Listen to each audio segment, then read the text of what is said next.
You remember when I came up with a phrase I was very, very pleased with many years ago now, when I noted that the queue for the ghost train will always be longer than the queue for the speak your weight machine, and nowhere is that truer than in the context of immigration. Reading and listening to some right-wing blowhards on the subject today, you realise that they cannot conceive of any government, whether it's blue, red, or purple with yellow spots. They can't allow the conversation about immigration to go away, because if it ever did, so does their career. The Daily Mail would be reduced to about 6 pages. Some radio broadcasters would have to have 95% adverts if they weren't involved, and TV broadcasters as well, of course, increasingly, if they weren't able to rant deliriously about immigration on an almost daily basis. Some politicians would be completely out of a job. But it's an incredibly intoxicating brew that they serve up, isn't it? It's an incredibly powerful cocktail that speaks to so many different emotions, some of them quite base and unattractive, some of them less so. The narrative of invasion is essentially one that has kept us safe for 1,000 years, since the last successful one. And equally, the sense that something is being taken away from you by somebody who deserves it less can be true. It's an incredibly frustrating feeling. I talk a lot, or I have talked a lot to you, not so much recently actually, but it came back round last week in the context of Donald Trump, about the queue. I forget who came up with this. It wasn't me.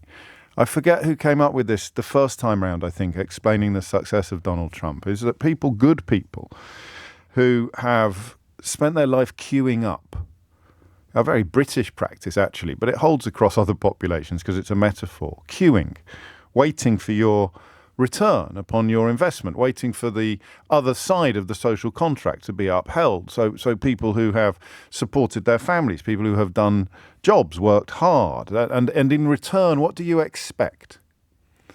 What do you expect? I used to do this thing when I was a kid, particularly when I started boarding, as I'd do a sort of audit at the end of every day and try and sort of cancel out the stuff I was worried about, or the stuff that was bad, with the stuff that was good. So I'd be like, oh God, I've not written my essay I've not done my Latin homework. Oh, but we've got a cricket match on Saturday and I'm in the team.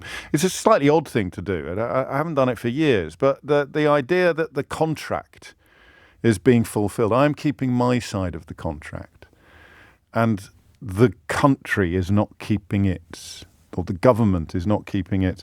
I don't know what we would write down anymore as the keeping of the social contract from the point of view of the government. The safety net of the welfare state, I think you don't properly appreciate until you need it. And by then it's too late to complain about it being a moth-bitten, flea-ridden, inadequate measure of protection, certainly compared to other countries. I used to think that the likelihood of becoming a homeowner was a fairly reliable measure, but that's been in retreat now for about a generation and a half. The access to certain things, health, I suppose, again, not something you value until you or a loved one needs it. And if you're in that queue, waiting for this hard-to-define payoff, this hard-to-define reward, deserved reward, earned reward, you're in a queue waiting for it, and somebody successfully persuades you that other people are pushing in front of you, and that the reason why you're not getting what you think you deserve is them. That's an incredibly powerful drug. And listen, I use the phrase somewhat leadingly.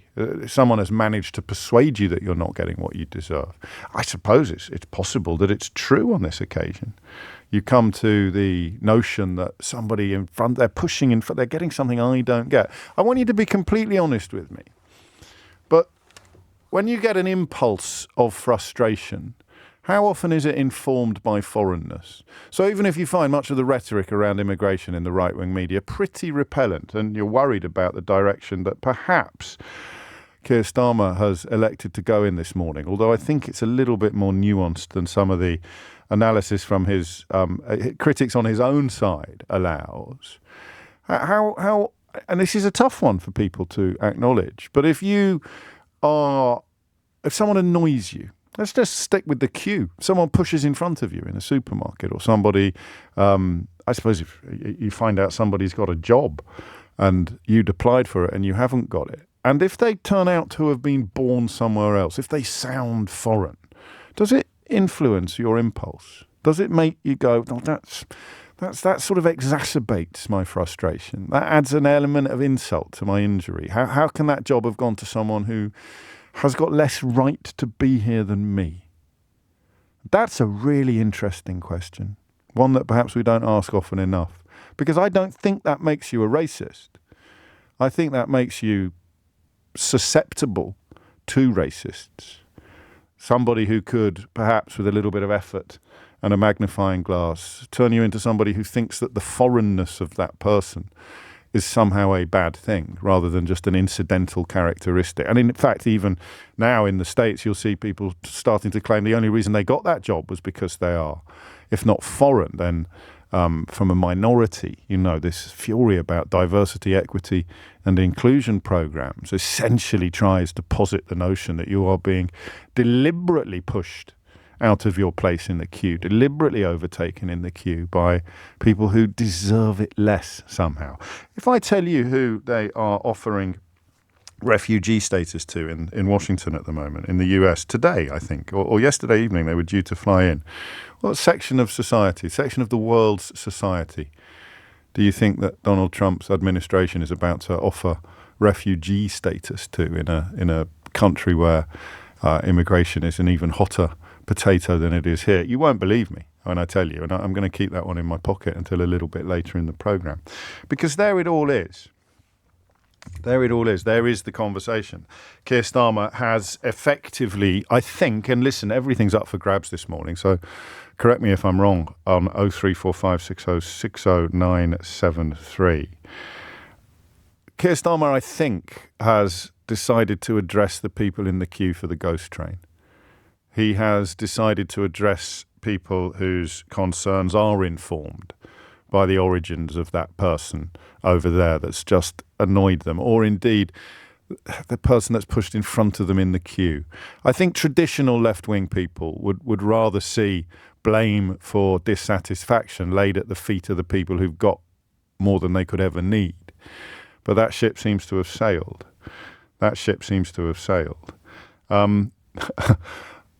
What did we hear this morning?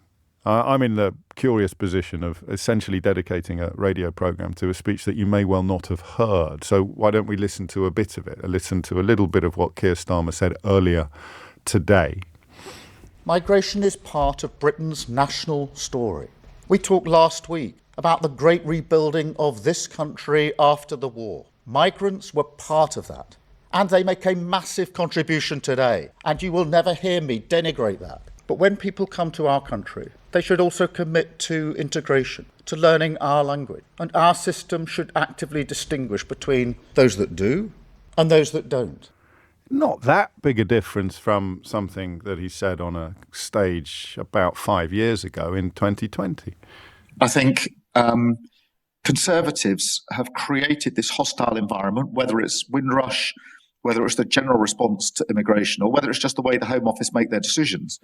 It's based on this idea that somebody's trying to cheat rather than actually based on an open, welcoming environment. I think we should welcome people wherever they come from, thank them for their contribution, and see them as part of our families, our communities, and our society, and embrace that. I mean, London is an amazingly diverse and fantastic place for it, and the whole of the United Kingdom is better because of immigration. And I think, if I'm honest, the Labour Party has been a bit scared of making the positive case for immigration for quite a number of years, and I think we need to turn that round and broaden it out and make sure that people feel absolutely welcome here. Yeah, it is quite a sea change, isn't it? I don't know how you're going to dice that. Make people feel absolutely welcome here by making the hoops that they have to jump through altogether harder and the length of time that they have to spend jumping through them twice as long. So how do we talk about this today? I mean, if you heard the speech, I'm interested in a little bit of post-match analysis. If you just want to tell me what you made of it, how it's affected you. I know that a lot of people who perhaps have made their home here after being born somewhere else are feeling quite bleak, are feeling quite let down. I don't know whether you're right to do so. I'd like you to point to the parts of the speech that make you feel that way. But for the rest of us, two things. Number one, something very weird is going to happen next week. You know about it. if you were listening to this show on Friday. But you probably won't know about it if you are relying on the usual suspects for your coverage of the immigration conversation. You probably won't know about it if, for example, you rely upon the Daily Mail or their broadcasting equivalents. The Office for National Statistics will announce, I think it's next week or possibly the week after, that immigration into this country since Keir Starmer became Prime Minister has plummeted. We're looking at figures that could be as much as half it would have come down by. These are numbers that are not quite definitive yet because you haven't got the numbers of people that have left the country. So the net migration figures haven't yet been factored into the measured and recorded reduction in the incoming figures, in the immigration. So we've got the immigration numbers, but we haven't got the emigration numbers. And when those numbers come out, and this is really weird, this is a little bit geeky of me, so I don't know that it's going to be part of the phone-in necessarily. But in political terms, the figures are going to deliver exactly what Keir Starmer is promising today. I don't know whether this is the plan, because it's pretty blooming transparent if it is the plan. But you had an unprecedented peak of 900,000 people net immigration into this country in 2023.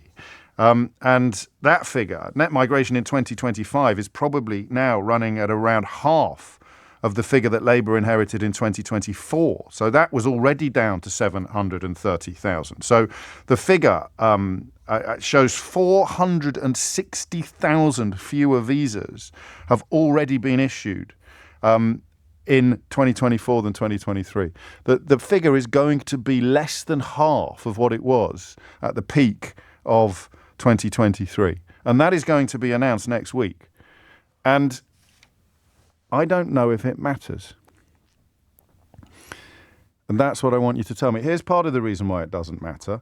Here is a conversation about legal migration, controlled migration, visas that are issued. Rupert's been in touch to say, do these immigration figures you speak of include the illegal immigration numbers?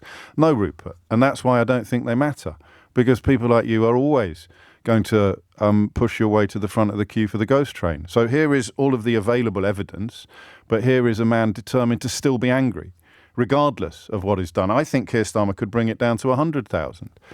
But if one boat crosses the channel, then the appeal of certain politicians remains undimmed. And of course, the people crossing the channel are not illegal immigrants in the sense that the words used to mean, because the massive majority of them have their asylum applications processed. And the only reason they're crossing the channel in boats is because we successfully stopped the trafficking of people in the back of lorries, and we shut down all the legal routes.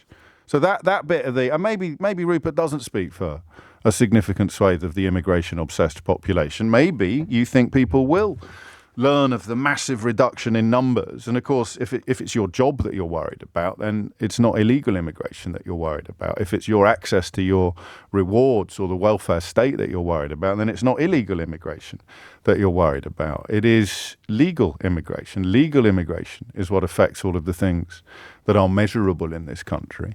And it has been incredibly high for years. And next week, it will be announced that it is the lowest it has been for a very, very long time. And I want to know whether you think it will make any difference at all. So there are three ways into the programme this morning. 0345 60 60 973 is the number you need. Question number one. Keir Starmer in 2020 promised not to make you feel unwelcome, not to make people feel unwelcome. Hand on heart, do you feel unwelcome today? More so than yesterday, with this speech from a Labour Prime Minister. Question number two, and this is the one I really want you to dig into, because I don't know. I'd like to be wrong. But having covered this issue for the best part of 20 years, I don't think that rational conversations about immigration have ever really taken place in this country. For every worthy analyst and academic, you can find 10 saloon bar bores, some of whom, of course, now are in the House of Commons, have been for a long time, to come on and put out the lazy Facebook tropes, or to do the classic othering and division, speaking to a form of social hierarchy, that one type of human being is somehow worth more than another. But when you learn that the numbers, the big numbers, are plummeting, in a logical universe, you take the sting out of the whole immigration debate. Whether the sting should be there or not is moot now, because everybody's speaking to the people queuing for the ghost train. I just don't know. And I really want you to have a think about that and tell me what you reckon. And be honest with me. For you, if this number comes down to, let's say, 400,000 or 300,000, and could continue to come down in the coming years, largely because of policies the last lot brought in and because we don't have Hong Kong and Ukraine skewing the figures anymore. But that's part of the reason why it doesn't matter. If the numbers plummet, yeah, all right. The reason I interrupted myself there is because a question popped into my mind. Does immigration conversation have anything to do with immigration numbers? It's a weird question, right? But I reckon you might agree with me that it doesn't. Not in this country, not in post-Brexit Britain. It's got nothing to do with numbers. 0345 6060 973 is the number you need. Do the numbers matter at all? And of course, if they don't, then Keir Starmer's on a hiding to nothing. What is the morning when you wake up and go, actually, do you know what? I'm not angry about that anymore, or I'm not worried about that anymore? I don't know that day will ever dawn.